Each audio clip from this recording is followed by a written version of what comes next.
Feel like I've made this video before. We are in April. It's April Fool's Day. Did you know what it isn't? It's not a joke.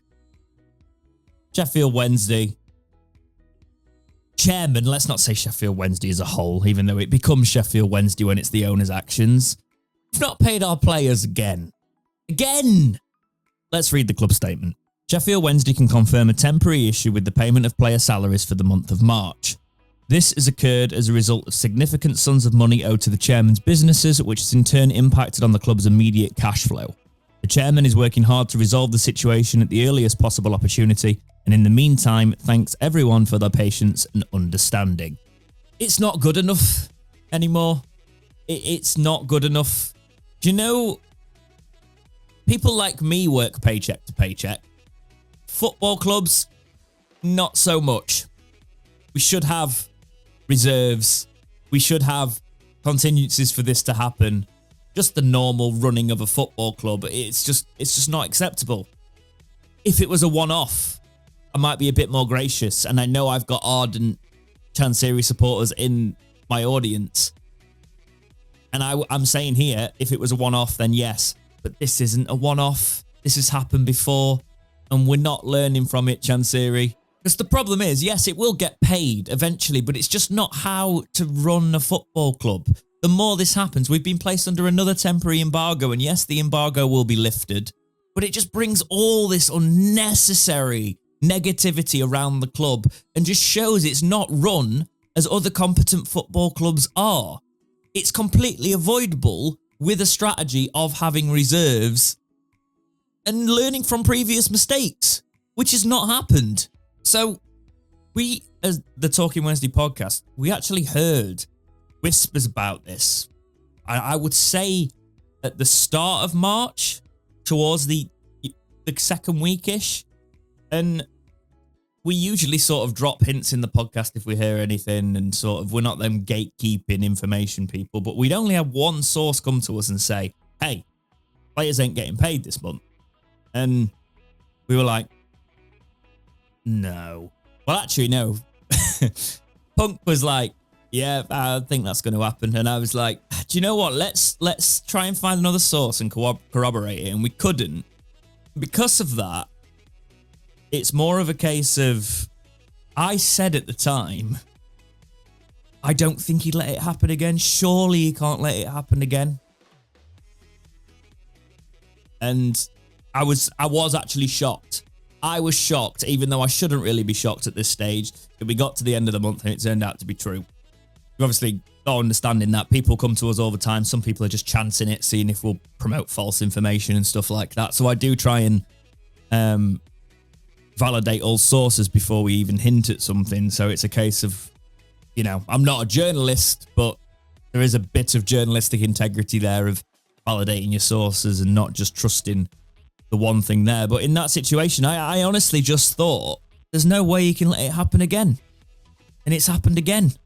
And I messaged Jake last night and I said, I need to eat humble pie on that one, Jake. You had the right instinct on it and I was completely off. I thought that on this occasion it could... it just doesn't make any more sense. It just doesn't make any sense anymore. I'm looking back at articles now because I'm trying to remember when this happened, and I've got an article stated 21st of December 2020, 4th of June 2021, and the pandemic was mainly used as an issue for the cash flow issues there. Some people have been trying to relate it to what's happening in Thailand and why there's money tied up in that, etc. Natural disasters, completely understand, but we heard whispers of this before all of that happened. So I wouldn't bet your money on that being the situation. So the Sheffield Wednesday Supporters Trust released a statement as follows. The Sheffield Wednesday Supporters Trust has expressed its extreme disappointment over tonight's announcement regarding delayed player salaries. Chair Ian Bennett commented, "We are very concerned once again about the financial instability affecting the club and the implications it may have on its operations and reputation. The Trust wants to see full transparency and accountability in addressing these issues. We urge the chairman to resolve the situation immediately to ensure the payment of the players and staff. as is their contractual right. The development will understandably have left fans feeling uneasy about the club's immediate future. Fans were already saying enough is enough. We just can't go on like this. Yeah, we need to make sure there's significant pushback and unacceptability in this now, because the problem is we've often heard Chansiri is a businessman. This doesn't seem very business-like that this can happen multiple times. You can't even use the cash flow excuse of the pandemic anymore. And now it's just inexcusable. It's happened at a time. Yes, I understand businesses can fall on hard times, etc. But in this case, there's just no contingency plan. There's players contracted to receive a set wage, even if you don't agree with them. I know that Chansiri's sort of probably a little bit miffed that he wants performances out of players sometimes and he doesn't get them. That doesn't mean you can just be like, oh, yeah, well, their wages aren't the most important thing. You gave them a contract to receive those wages. And multiple times now, it hasn't happened on time. I just worry that all of this becomes a slippery slope and Wednesday end up in a situation where it just gets worse and worse and worse, and we go down a Reading route or something that, you know, tumbles to it. It's almost as if Wednesday start putting blocks in to build back up and they come tumbling back down under this ownership structure. And I do think he probably needs to ask himself seriously now, put the pride out the window if he ever can, and go, too much has happened at this club for me to continue taking it forward. And I do need to be more open to takeover talks and look at it seriously now. There are people going after his family again. Seen it on Twitter this morning. Stop it. I don't care how emotional you are. I don't care how you feel and, oh, it's your club and you've got to get your frustration out somehow. Shout into the void on Twitter. Don't tag his son in it, because his son's not running the club. All you do is give him ammunition to say that people contact my family, and you're doing it the complete wrong way. So stop. Where the frustration should be levied is at the chairman. You know what? Fans need to start voting with their wallet. The people that really want change here, when a match is overpriced, don't buy it. Don't buy into it.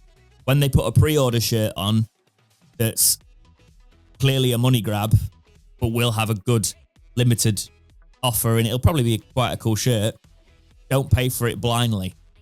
It's very difficult to pick those battles when you are a diehard Wednesday fan and you want the nice shirt that's got the retro badge on it, when you want to be there all the time, when you want to put money into the club. But if you feel so strongly about Chansiri, I think voting with your wallet is probably the best way to go. And I don't like saying that because it is short-term damage for the club, but he's doing it. He's causing the damage. And I can't say I won't go. And I can't say I won't put money onto things. I didn't buy the shirt blind. I completely disagreed with the way they did that. But I have started being conscious with my money. Logistical factors played into it, but I didn't go to the derby at home. I streamed it. And yes, I've got the excuse of, oh, well, I've got an audience and I can watch it and bring all the international fans in, and that's great. But it's weird that I didn't agree with the pricing structure for it, especially because it was going to be televised and all of that. And I was like, why aren't we just trying to, because he knows it'll sell out. And I didn't go to a derby at home for the first time in ridiculous time. So, yeah, pick your battles. You want Chansiri out, start voting with your wallet in certain areas. But we just can't keep supporting the mismanagement of this club. And I've wanted it to come good for Chansiri so many times. And we'll be patient. And we'll be understanding. Cash flow issues happen. But what I don't understand is why aren't there reserves when this has happened before? If your margins are so extreme on the player wages that you haven't got the reserve, why haven't you? There's an old saying in money and how to become successful, etc., is if you're going to buy something, make sure you got the money to buy it twice. That doesn't really work with a football club, but you'd think in wages, you'd at least have a reserve sitting there and you'd top up that reserve, because you're breaching contract. You're not paying these players in time. And how enticing is that when in a couple of months we're going to be signing, well, hopefully, doing a bit of a rebuild and signing new players to the team. Players that are on the up think, oh, I might not get paid 1 month. Doesn't look good, does it? But yeah, guys, let me know what you think on this. I'm sure I'll know what most of your comments are like. I'm sure some of you will still defend Chansiri. I think you've even got to agree with me on this. It's happened too many times now for it to be acceptable, even if it does get paid. But for now, guys, as always, thank you so much for watching. Please like, subscribe, do all those things, and keep watching right here on Dexterity Box.